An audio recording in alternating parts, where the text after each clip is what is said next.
Hey everybody, Paul Bryan back with you, host of Drive Chicago on WLS, and we're speaking with Dan Briggs here at the Service Department of Elmhurst, Toyota, and Scion. We've been going through the car, talking about different things that people can be doing themselves and some things they can't do themselves. You know what we didn't talk about when we were talking about tires, though, and we should mention this, is the spare tire. Absolutely. It's the most overlooked tire on the car. Yeah. Unfortunately, they don't look at it until they absolutely need it. Oops. Which is kind of a bad thing. You need to make sure that when you're checking tire pressure on all the tires, don't forget the spare. Spare is very important to make sure that tire pressure is checked also. Now, for people who have never changed a spare tire before, sometimes it's best leaving that. I just read a study on this that said that like 70% of all men felt, like they were equipped to go ahead and change a spare tire, and I would suggest that number is actually a lot lower than that. And the number did test lower for women who felt like they were able to change a spare tire. If somebody's really hit the speed gun pretty hard and put it up to 120 pounds-foot of torque when they put the lug nuts out, which is another reason why you take it to a factory service department, because he knows that 90 pounds or 100, whatever it might be, is enough, and they aren't just torqued on it. But you should at least know how to get it on, get it off, because you could be out in the middle of Timbuktu and have the tire go flat. Yes. Yeah. Actually, a lot of the new cars now come with the roadside assistance also. Yeah. So if you do have the roadside assistance, that is something you just want to give them a call. They can come out there. Generally, the roadside assistance, I know with the Toyota line, they'll cover if you run out of gas, if it's a lockout, if your tire goes flat, you can call them and they will come out and change the spare for you. Cool. The phone number is generally located in your owner's manual.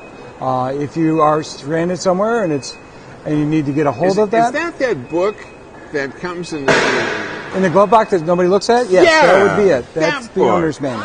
Yes. I've seen that book. Most everybody kind of ignores that one. But the thing that they shouldn't ignore, and sometimes it is a rather intimidating manual of stuff, but there is like a quick start and an easy use guide that comes along with that, because the manufacturers know that emergencies happen. Yeah. And you'll find the procedures for changing a spare tire in that owner's manual. That's probably your good guide. If you need to change the tire and you need to get out of an area quickly, go by the procedures that are outlined in that owner's manual. Okay. In there, again, you'll find the phone numbers for the roadside assistance.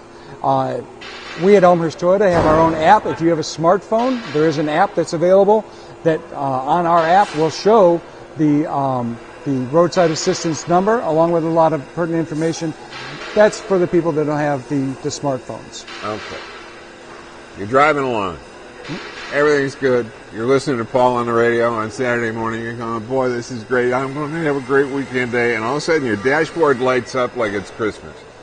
What do you do? I mean, you're still driving, but you've got all of these lights on. All of a sudden, it freaks people out.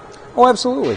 Depending on the light that comes on, you're going to want to refer to your owner's manual to find out what lights are coming on.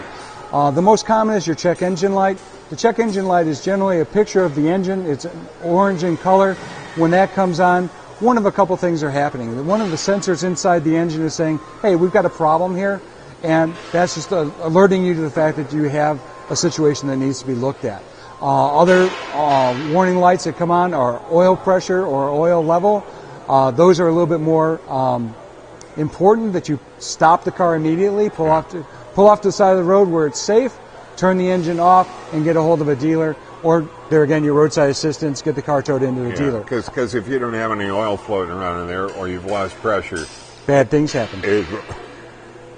Big, bad, expensive things happen. You don't want to have that happen. Exactly. But if you experience a check engine light that comes on in the vehicle, it's not as an issue to get it right to the dealer right away. It's just letting you know that there's a problem with the car. The most important thing is to make sure that you're feeling safe driving the vehicle. If you don't feel safe driving the vehicle, by all means stop, call, and get some direction, either through the dealership or through the roadside assistance line.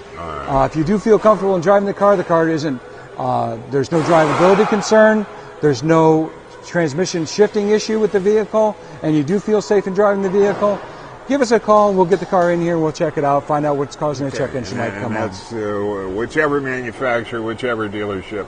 If you're out there, they will come and take care of you. Hey, Dan, thank you. Thank you. Appreciate it, sir. Anytime.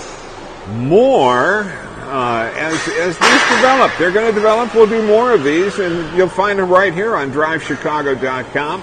Be listening every Saturday morning to Drive Chicago on WLS from 8 to 9. And if you have any questions, click on the Ask Paul icon off of DriveChicago.com. Thanks for being with us today. Take care.